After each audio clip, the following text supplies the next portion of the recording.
ಎಲ್ರಿಗೂ ನಮಸ್ಕಾರ. ನಾನಿವತ್ತು ತಗೊಂಡು ಬಂದಿರುವಂಥ ವಿಷಯ opposite words with action. Opposite ವರ್ಡ್ಸ್ನ ಮಕ್ಕಳಿಗೆ ಆಕ್ಷನ್ ಮೂಲಕ ಹೇಳ್ಕೊಡೋದ್ರಿಂದ ಮಕ್ಕಳು ಬೇಗ ಕಲಿತಾರೆ. ಜೊತೆಗೆ ನಾವಿಲ್ಲಿ ಆಬ್ಜೆಕ್ಟ್ನ ಯೂಸ್ ಮಾಡೋಕ್ಕಾಗಿಲ್ಲ. ನೀವು ಬೇಕಾದರೆ ಆಬ್ಜೆಕ್ಟ್ನ ಯೂಸ್ ಮಾಡಿ ಮಗುಗೆ ತೋರಿಸೋದ್ರಿಂದ ಮಗು ಬೇಗ ಕಲಿಯುತ್ತೆ. ಸೊ ಈಗ ಅಪೋಸಿಟ್ ವರ್ಡ್ಸ್ನ ನಾನು ಹೇಳ್ಕೊಡ್ತೀನಿ. ನನ್ನ ವಿಡಿಯೋನ ಯಾರ್ಯಾರು ಫಸ್ಟ್ ಟೈಮ್ ನೋಡ್ತಿದ್ದೀರಾ ಪ್ಲೀಸ್ ಸಬ್ಸ್ಕ್ರೈಬ್ ಮಾಡಿ, ಲೈಕ್ ಮಾಡಿ, ಶೇರ್ ಮಾಡಿ. ಈಗ ಫಸ್ಟ್ ನಾನು ತೊಗೊಂಡಿರೋದು up down. Up down opposite ಹೆಂಗೆ ಮಾಡೋದು? Up down, up down. Hot cold, hot cold, hot cold. In out, in out, in, out. Come, go, come, go, come, go. Open, close, open, close, open, close. Happy, sad, happy, sad, happy, sad. Tall, short, tall, short, tall, short. Big, small, big, small, big, small. Thick, thin, thick, thin.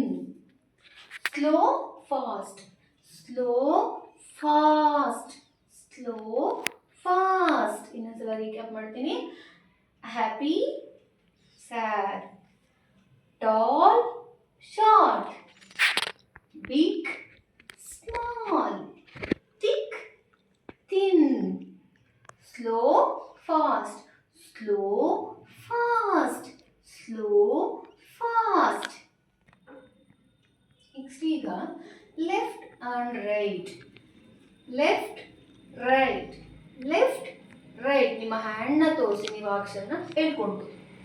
Yes, no, yes, no, yes, no. Strong, weak, strong, weak, strong, weak. More, less, more, less, more, less. Black, white, blackboard, black, white, black, white. ನೀವು ಒಂದೊಂದು opposite ವರ್ಡ್ಸ್ಗೂ ಕೂಡ ನೀವು ಒಂದೊಂದು ಆಬ್ಜೆಕ್ಟ್ನ ತೋರಿಸ್ಕೊಂಡು ಹೇಳ್ಕೊಟ್ಟಾಗ ಮಕ್ಕಳು ಬೇಗ ಕಲಿತಾರೆ. ಹೇಗೆ ಅಂದರೆ ನೀವು ಒಂದೇ ದಿನಕ್ಕೆ ಇಷ್ಟೊಂದು ಆಪೋಸಿಟ್ ವರ್ಡ್ಸ್ನ ಹೇಳ್ಕೊಡ್ಬಾರ್ದು. 2 ಆಪೋಸಿಟ್ ವರ್ಡ್ಸ್ನ ಹೇಳ್ಕೊಡ್ಬೇಕು. ಕಮ್, ಗೋ, ಇನ್, ಔಟ್. ಇನ್ನು 2 ಆಪೋಸಿಟ್ ವರ್ಡ್ಸ್ನ ಹೇಳ್ಕೊಟ್ಟಾಗ ಮಕ್ಕಳು ಬೇಗ ಕಲಿತಾರೆ. ಸುಮ್ಮನೆ ನೀವು ಬುಕ್ ಕೊಟ್ಬಿಟ್ಟು ಇನ್ ಬರಿ, ಔಟ್ ಬರಿ, ಇನ್ ಬರಿ, ಔಟ್ ಬರಿ ಅಂತ ಹೇಳಿದಾಗ ಅದು ಕಷ್ಟ ಆಗುತ್ತೆ. ಮಗುಗೆ ನಾವು ಏನು ಮಾಡಬೇಕು? ಆಕ್ಷನ್ ಮೂಲಕನೇ ಹೇಳ್ಕೊಡ್ಬೇಕು. ಮಕ್ಕಳಿಗೆ ನೀವು ಫಸ್ಟ್ ಹೇಳ್ಕೊಟ್ಟು ಆಮೇಲೆ ಬರೆಯೋಕ್ಕೆ ಬಿಡಬೇಕು. ಇನ್, ಔಟ್, ಕಮ್, ಗೋ ನೀವು ಆಕ್ಷನ್ ಮೂಲಕನೇ ಹೇಳ್ಕೊಡಿ, ಮಕ್ಕಳು ಬೇಗ ಕಲಿತಾರೆ. ಈ ವಿಡಿಯೋ ನಿಮ್ಗೆ ಇಷ್ಟ ಆಗಿದ್ರೆ ಪ್ಲೀಸ್ ಲೈಕ್ ಮಾಡಿ, ಶೇರ್ ಮಾಡಿ, ಸಬ್ಸ್ಕ್ರೈಬ್ ಮಾಡಿ. ಮುಂದಿನ ವಿಡಿಯೋದಲ್ಲಿ ಭೇಟಿ ಆಗೋಣ. Thank you for watching. Thank you.